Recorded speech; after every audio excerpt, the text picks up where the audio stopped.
Semuanya, Assalamualaikum warahmatullahi wabarakatuh.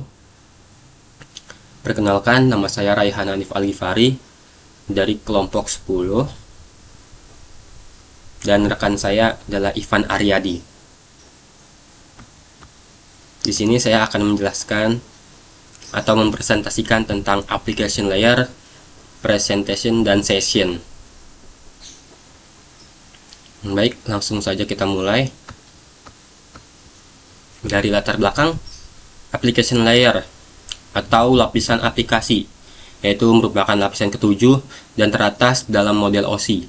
Lapisan ini menyediakan antarmuka antara aplikasi yang berkomunikasi dan jaringan yang digunakan untuk mengirim data.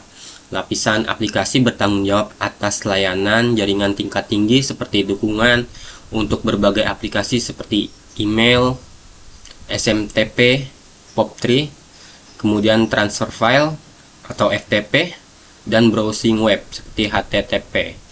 Ini adalah lapisan di mana interaksi pengguna dan jaringan terjadi, memungkinkan aplikasi software untuk mengirim dan menerima data. Kemudian kita lanjut ke HTTP. Yang pertama ada HTTP, yaitu Hypertext Transfer Protocol. Adalah protokol yang digunakan terutama untuk mengakses data di World Wide Web atau WWW. HTTP berfungsi sebagai kombinasi FTP dan SMTP. Protokol ini mirip dengan FFP karena mentransfer file dengan menggunakan layanan TCP, akan tetapi HTTP jauh lebih sederhana daripada FFP karena hanya menggunakan satu koneksi, tidak ada koneksi kontrol yang terpisah, hanya data yang ditransfer antara klien dan server. HTTP seperti SMTP karena data yang ditransfer antara klien dan server terlihat seperti pesan SMTP.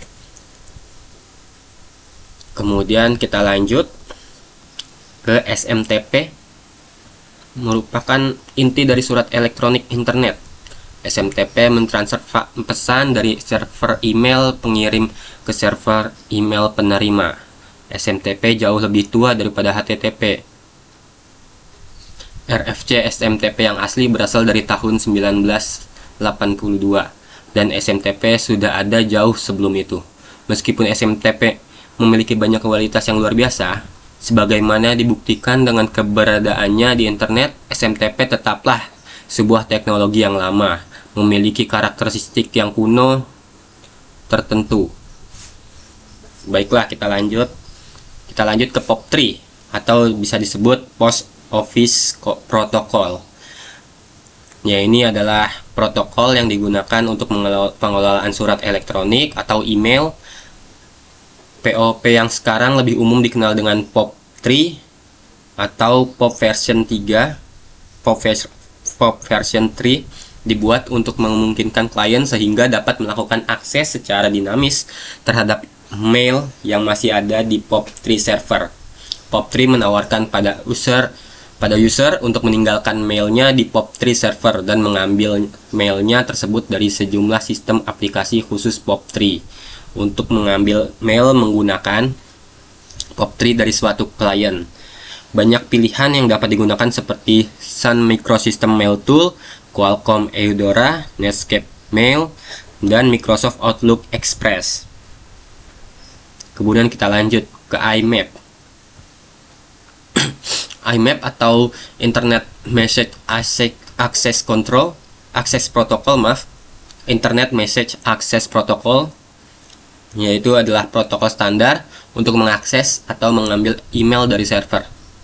IMAP ini beroperasi pada application layer sehingga memungkinkan pengguna memilih pesan email tertentu. Bahkan menghapus email yang ada dengan IMAP, mailbox dapat dibaca dan dikelola secara simultan atau bersamaan oleh sejumlah klien berbeda dan juga seringkali digunakan oleh sebagian besar pengguna internet untuk mendownload email dari web mail server. Baiklah, kita lanjut lagi.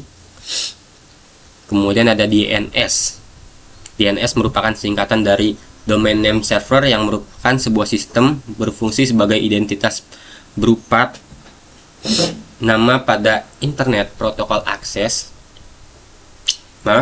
berupa nama pada Internet Protocol Address atau IP address. DNS adalah sebuah sistem yang menghubungkan Uniform Resource Locator atau URL dengan IP address. Kemudian user harus mengingat nama alamat atau DNS dari suatu website dan menggunakan DNS tersebut untuk mencari halaman web yang diinginkan. Daripada harus mengingat deretan angka IP address, penerapan DNS ini dirasa lebih memudahkan user untuk mencari halaman web yang dibutuhkan. Baiklah, kita lanjut ke FTP dan TFTP. Mentransfer file dari suatu komputer ke komputer lain adalah salah satu tugas umum yang diharapkan dari lingkungan jaringan atau internet working. Faktanya, volume pertukaran data terbesar di internet saat ini adalah internet. Karena transfer file, pada bab ini kita akan membahas dua protokol yang terlibat dalam mentransfer file, yaitu ada protokol transfer file FTP dan protokol transfer file trivial TFTP. Kita lanjut penjelasan FTP, yaitu File Transfer Protocol, adalah mekanisme standar yang disediakan oleh TCP atau IP untuk menyalin file dari satu host ke host lainnya. Meskipun mentransfer file dari satu sistem ke sistem lain ya, tampak sederhana dan mudah, beberapa masalah harus ditangani terlebih dahulu. Seperti itu. Baiklah, kita lanjut lagi ke TFTP.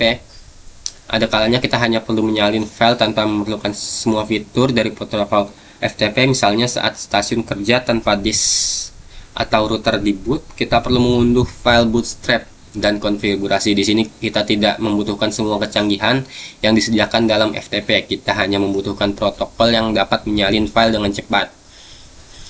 Trivial File Transfer Protocol dirancang untuk jenis transfer file seperti ini.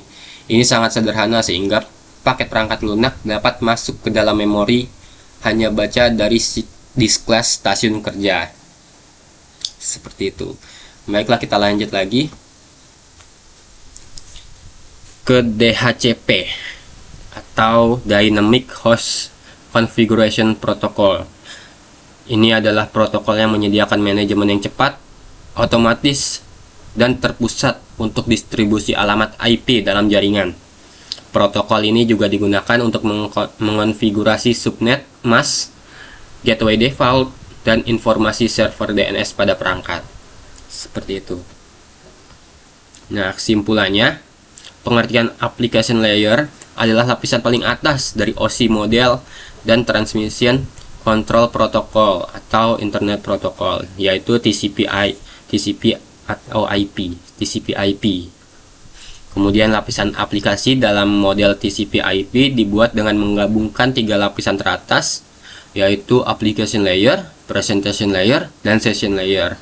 Mahasiswa juga bisa mengetahui jenis-jenis application layer dari mulai HTTP, SMTP, POP3, IMAP, DNS, FTP, TFTP, dan DHCP. Baiklah, segitu saja presentasi dari saya. Saya Raihan Hanif Al-Ghifari. Kurang lebihnya mohon maaf. Wassalamualaikum warahmatullahi wabarakatuh.